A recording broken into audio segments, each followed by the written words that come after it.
Salut tout le monde, j'espère que vous allez bien. Bienvenue dans cette nouvelle vidéo. Et aujourd'hui, dans cette nouvelle vidéo, on va parler des orages de demain, du dimanche 5 mai, qui risquent d'être plutôt intéressants. Alors, faut savoir que ces orages, donc sur Kéronos, je vais tout de suite, je vais pas y aller de main morte, je vais vous dire tout de suite les prévisions. Alors, je n'ai pas fait de carte, j'en ferai peut-être une après que je publierai sur mon site en mettant les prévisions, en faisant le résumé un peu du point météo en deux trois lignes, enfin un petit peu plus que deux trois lignes quand même. Mais je ferai ça, je pense. Et, euh, et donc, comme vous pouvez l'observer, hein, vous pouvez voir que ces orages sont euh, présents surtout sur le quart sud-ouest du pays, en remontant quand même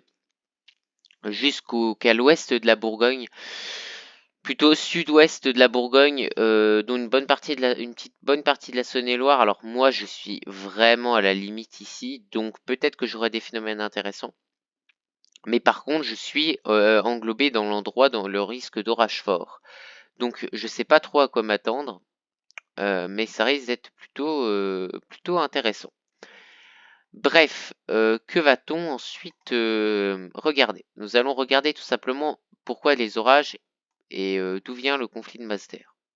Donc, le conflit de Masdar vient tout simplement d'une goutte froide, hein. On va regarder ça sur GFS Europe.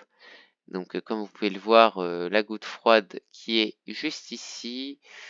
euh, voilà, elle descend, hop, pam. Voilà, donc elle va quand même traverser la France, mais elle va faire un conflit de masse d'air. Donc, ce qui va occasionner donc des précipitations sur une partie ouest du pays. Donc déjà, aujourd'hui, hein, c'est ce qui s'est passé. Mais en tout cas pour demain, déjà sur le nord de la Charente-Maritime et puis les Pays de la Loire jusqu'à la région parisienne. Ensuite, ici, ce que vous voyez là, c'est les orages qui sont censés se former. Donc comme vous pouvez le voir, ils vont être vraiment puissants seulement sur une petite zone donnée.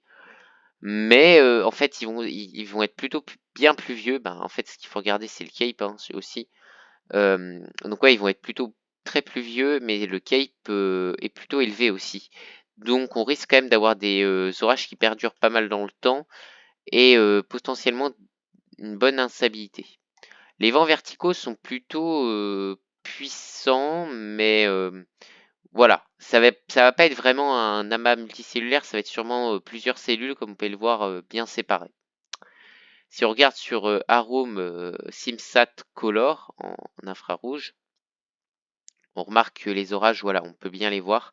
Alors à la fin, ça va peut-être faire un amas, mais en fait, ces orages vont être voilà, ici on voit les petits points qui sont là, vont être plutôt, ouais, ça va être plutôt des orages monocellulaires, je pense, mais qui risquent d'être plutôt costauds. Des supercellules monocellulaires ne veut pas dire, ça exclut pas le fait qu'ils puissent être multicellulaires, hein. Le fait qu'ils puissent être supercellulaires, je veux dire. Voilà. Donc, par contre, oui, un risque de multicellulaire, ça peut arriver, mais ça m'étonnerait. Par contre, il peut y avoir par contre des orages supercellulaires. C'est ça que je voulais dire. Les températures en altitude sont plutôt assez froides. Euh, si on regarde demain, voilà, c'est assez froid. On voit bien le conflit de masse d'air qui est là. Donc ça risque d'être plutôt intéressant. Les températures au sol sont plutôt assez élevées, hein. Les températures attendues sont assez élevées. Voilà. Ouais, voilà. Donc ouais, on risque, sauf sur le massif central, bien sûr, hein, sur les hauteurs, risque voilà, d'être assez élevé. Donc là, ça va être plutôt intéressant parce qu'ils vont se former plus par là, ils vont prendre pas mal de puissance, récupérer l'instabilité sur la route et venir après finir leur route par là. Donc je sais pas si j'aurai des orages, donc voilà. Donc c'est un point météo plutôt rapide, ce n'est pas vraiment un point météo express, hein. De toute façon, je fais plus de point météo express. Mais voilà. Mais c'est plutôt cool. Non, honnêtement, ça va être plutôt sympa, je pense, cette journée orageuse, même si j'y crois moyen, je sais pas pourquoi, parce que je dirais que même s'il fait chaud, il fait peut-être pas assez chaud, et les vents verticaux sont peut-être puissants, mais ils auraient pu être plus puissants. Et on va regarder l'humidité ici. Ouais, par contre, c'est plutôt humide, donc il y aura quand même une bonne convection. Voilà. Donc je serais curieux de voir ce que ça va donner, malgré que les températures ne soient pas si élevées que ça. Ça garde avec valeur. Voilà, demain, ouais, ça va monter, mais ça va monter difficilement au-dessus des 20 degrés, donc ça va être chaud, hein. Notamment chez moi, ça va être autour de 17. Donc je pense que ça va être compliqué pour que ça va être. Par contre, au sud-ouest, là, ouais, il va faire 23 degrés jusqu'à Toulouse, où il va faire 23-24 degrés, voilà. Bref, j'aurais fait un point météo rapide. Alors les orages, après, autrement, les prochains jours, je pense pas qu'on aura trop d'orages. Mais par contre, au niveau, donc, si on regarde GFS Europe, voilà.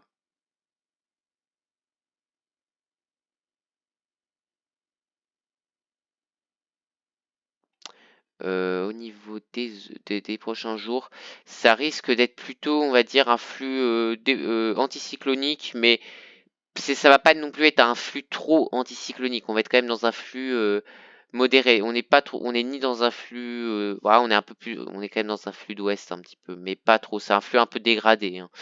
Donc ça va toujours varier. Je pense qu'on aura quand même de l'instabilité, mais bon, par contre, pas du tout de conditions anticycloniques. Voilà. Bref, ça aurait été un point météo rapide. Je vous dis au revoir et merci pour votre écoute. Salut!